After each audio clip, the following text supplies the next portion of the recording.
السلام علیکم۔ درد انسانی روح کو سنوارنے کا کام کرتا ہے۔ انسان ہر غم کے بعد ایک نئے طریقے سے نکھر جاتا ہے۔ اس کے اندر مزید صبر، استقامت، برداشت، حوصلہ پیدا ہوتا ہے۔ اس پر دنیا کا ایک اور راز افشا ہوتا ہے۔ اسی طرح انسانی عقل پختگی کی طرف بڑھتی ہے۔ ایک مومن ان تکالیف سے سیکھتا ہے، اپنے رب کی جانب اپنا سفر جاری رکھتا ہے۔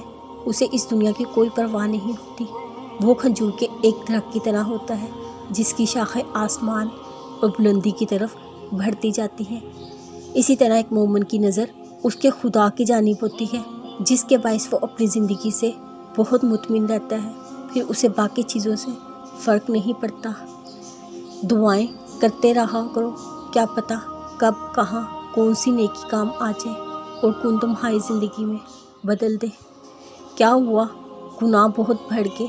گھبراؤ نہیں، وہ بڑا درگزر کرنے والا ہے۔ وہ تمہارا انتظار کر رہا ہے۔ جاؤ، اس کی رحمت کی چادر بہت وسیع ہے۔ ہمارے درد کی کیفیت اتنی شدید ہوتی ہے کہ ہم انسانوں کو بتانے سے ڈرتے ہیں، مگر ہم اللہ کے آگے رو پڑتے ہیں، اس کو بلک بلک کر بتا رہے ہوتے ہیں۔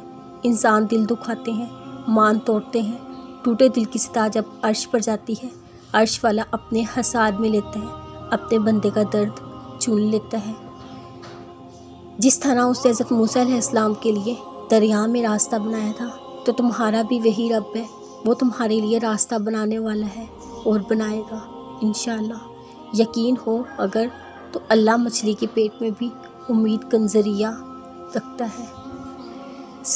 سجدوں میں خاموشی سے بہتے ہوئے آنسوؤں کا شور جب عرش پر سنائی دیتا ہے، تب سارے آسمانی پردے ہٹا دیے جاتے ہیں اور موضوع کو زمین کی طرف روانہ کر دیا جاتا ہے۔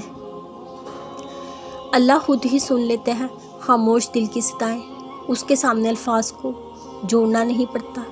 اس کو اپنے درد کی شدت کی وضاحت کرنے کے لیے بہترین جملے نہیں چاہیے ہوتے۔ اس کے سامنے بس رو لو، وہ سکون دے دیتا ہے۔ حیرت کی بات ہے نا کہ جہانوں کے بادشاہ کو اپنے ایک نافرمان گناہوں میں لپٹے ہوئے غلام کے ایک آنسو سے پیار ہوتا ہے۔ مجھے کبھی کبھی رشک آتا ہے، مجھے اللہ نے انسان بنایا، مجھے غم دیا، کیونکہ اگر یہ غم نہ دیا ہوتا میں اس دنیا کی پہچان کیسے کر پاتی؟ مجھے کیسے معلوم ہوتا کہ دنیا، یہاں کے لوگ محض دھوکہ ہے؟ سب سے بڑی بات، مجھے اللہ کیسے ملتے؟ اس لیے ہمیں چاہیے، ہمیں اس غم پر شکر خدا کا ادا کرنا چاہیے، جو ہمیں اس کے قریب کر دیتا ہے، ہمیں سجدہ کرنے پر مجبور کر دیتا ہے۔